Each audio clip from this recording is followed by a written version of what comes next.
नमस्कार। आज हम बिजनेस न्यूमरोलॉजी और ब्रांड अलाइनमेंट के सिद्धांतों को समझेंगे। मतलब हम ये जानेंगे कि कैसे नंबर किसी भी बिजनेस की किस्मत को बना या बिगाड़ सकते हैं। तो सवाल ये है कि क्या सच में सिर्फ एक अक्षर किसी कंपनी की तकदीर पलट सकता है? आज का ये विश्लेषण एक ऐसे ही सिस्टम की बात करता है जो कहता है कि हाँ, बिल्कुल हो सकता है। कैसे? एक बिजनेस, उसकी इंडस्ट्री और उसके मालिक के बीच एक वाइब्रेशनल मैच बनाकर।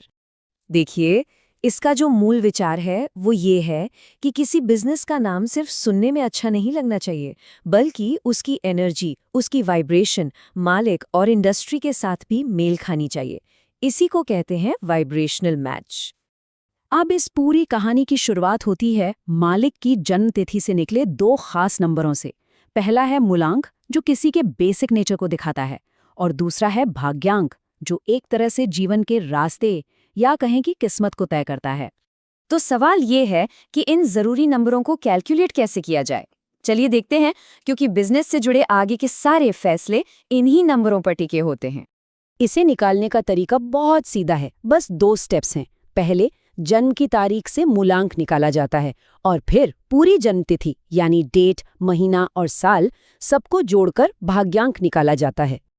अब आता है सबसे दिलचस्प हिस्सा कि इन सिद्धांतों को बिजनेस की सबसे कीमती चीज यानी उसके नाम पर कैसे लागू किया जाता है। यहाँ एक आईटी कंपनी का उदाहरण लेते हैं जिसके मालिक का मूलांक 1 है। कंपनी का नाम सोचा गया टेक्नो।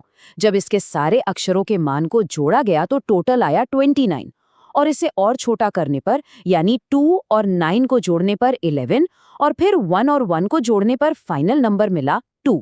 अब देखिए, अंक 2 जो चंद्रमा का प्रतीक है उसे थोड़ा अस्थिर माना जाता है। ये आईटी जैसी इंडस्ट्री के लिए अच्छा फिट नहीं है। मतलब यहाँ एक एनर्जी का मिसमैच हो रहा है जिसे ठीक करना जरूरी है। तो इसका हल क्या निकाला गया? जवाब आपको हैरान कर देगा, क्योंकि वो बहुत ही आसान है। नाम में सिर्फ एक और अक्षर जोड़ दिया गया और नतीजा देखिए, कमाल का था। एक और ओ जोड़ने से टोटल हो गया 36 और 3 और 6 को जोड़ने पर नया नंबर बना 9।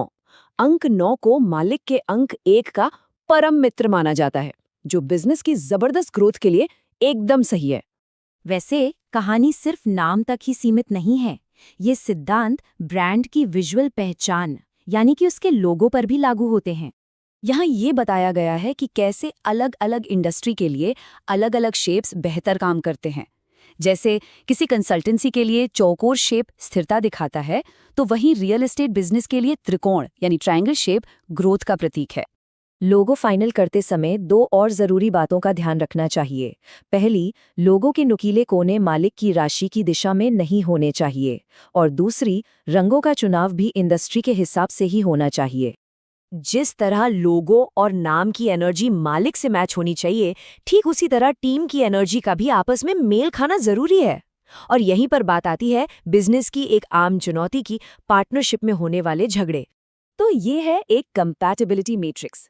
ये मूलांक के आधार पर बताता है कि किन लोगों की पार्टनरशिप अच्छी चलेगी और कहाँ मुश्किलें आ सकती हैं। ये दिखाता है कि कौन से नंबर दोस्त हैं और किन से बचना चाहिए। जैसे 1 और 8 के बीच पावर स्ट्रगल हो सकता है। तो सबसे जरूरी बात यह है कि अगर पार्टनर्स के नंबर आपस में मैच नहीं भी करते तो भी एक रास्ता है। कंपनी का नाम खुद एक न्यूट्रलाइजर की तरह काम कर सकता है, जो दोनों के बीच तालमेल बैठा दे। और आखिर में इन सभी चीजों को, नाम, लोगो, नंबर, एक साथ एक जगह पर लाया जाता है, और वो जगह है विजिटिंग कार्ड। विजिटिंग कार्ड को सिर्फ एक कार्ड नहीं, बल्कि एक एनर्जी मैप की तरह देखना चाहिए। इसका एक खास लेआउट होता है। कंपनी का नाम ऊपर दाईं ओर, मालिक का नाम बीच में और कॉन्टैक्ट डिटेल्स नीचे बाईं ओर। ऐसा माना जाता है कि ये पॉजिटिव एनर्जी को सही दिशा देता है। तो अंत में ये एक बड़ा सवाल छोड़ जाता है, क्या ये सब बिजनेस स्ट्रैटेजी की ही एक छिपी हुई परत है, या फिर ब्रांड और उसकी पहचान को देखने का एक बिल्कुल नया नजरिया? सोचने वाली बात है।